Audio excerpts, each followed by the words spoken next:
Oi, sétimo ano. Então, hoje eu voltei aqui com um vídeo que é para explicar essa parte do terceiro bimestre de História da Arte. É necessário, né? Porque não é só a leitura da apostila. Né? Então, na página 28 da apostila, a gente vai trabalhar arte românica e gótica. Né? Então, o que é? Primeiro que esses movimentos eles acontecem na Idade Média, que foi onde a igreja foi a instituição mais poderosa da sociedade e que comandava toda a sociedade e tudo, enfim. Então começou no 476, no século V, com a queda do Império Romano. Vocês acompanham aqui, que eu vou dar uma resumida, né? E ela é marcada pelo declínio, né, das grandes sociedades, dessa coisa do feudalismo, que vocês já viram história e tudo mais. A Igreja Católica era bem organizada e se tornou uma das instituições mais importantes. Né? Retratava assim, essa arte medieval, aquela coisa realmente de contos de fada, de princesa, realmente na história da humanidade existiu essa ideia de castelos e tudo mais. Então, essa arte medieval ela foi marcada pela religiosidade. As pinturas eram passagens da Bíblia, ensinamentos religiosos, se tinham outras características que eu vou falar aqui aos pouquinhos. Né? Então, o Papa era reconhecido como autoridade máxima na arte, na cultura, tudo era dominado pela igreja, tudo. E uma das características da arte românica são os castelos nesse formato, que tem as abóbadas, que são essas construções, e a imagem delas era assim, uma coisa que parecia uma fortaleza bem larga, com as paredes grossas e o interior assim. Tá? Então, essa é a característica da arte das igrejas românicas. Tá? Tem também uma das características na página 30, são as cores vivas, e uma interessante são as iluminuras, né, que eram pergaminhos que se liam com mensagens que tinham que ser dados e tal. Dentro desses pergaminhos, onde aparece muito isso, é no filme O Shrek, quando eles vão capturar ele no pântano e tudo, aí o soldadinho vai e abre aquilo, o rei mandou prender e tal. Aí tem essa parte escrita, e dentro dessa parte escrita tem a letra capitular, que é a letra inicial que começa o texto. Né? Então isso a gente chama de iluminura.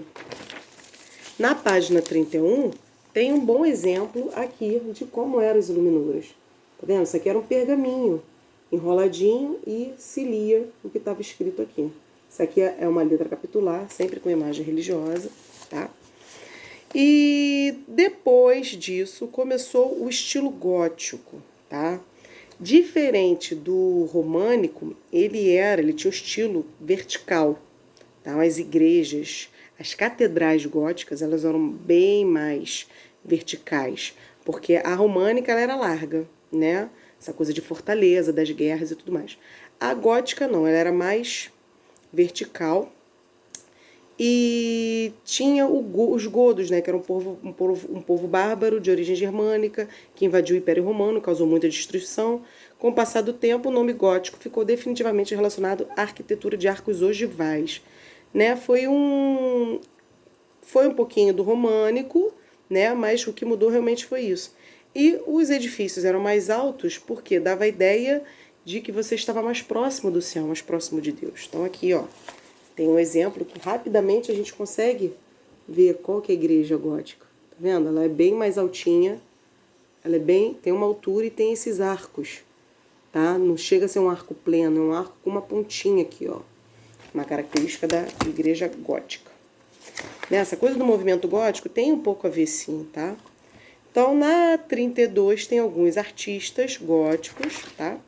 Na 33 mostra novamente um pouco da arquitetura gótica. Tem aí a Catedral de Notre Dame, tem outra na França, em Bruxelas, tá? E uma característica mega interessante tinha os gárgulas ou górgulas, né, que são conhecidos, que eram aqueles bichinhos que ficam no teto das igrejas, que era para dar ideia de escultura, né, escultura da igreja gótica. Era para dar ideia de espantar mal-olhados, espíritos ruins de dentro da catedral. E outra característica da românica são as iluminuras. da arte gótica são os vitrais, né? Hoje a gente vê muito lugar que tem essas janelas com os vidros coloridos e tudo mais, tá? Então, tudo ainda no tema, o tema religioso e tudo mais. Então, são os vitrais. Uma boa característica da igreja gótica são os vitrais. E também na 35 fala um pouquinho sobre os vitrais. Então, a atividade de vocês hoje é essa página aqui, tá? Vocês vão pintar, vão responder aqui e pintar esses vitrais, tá? Só isso. Beijo, beijo, beijo grande. Valeu!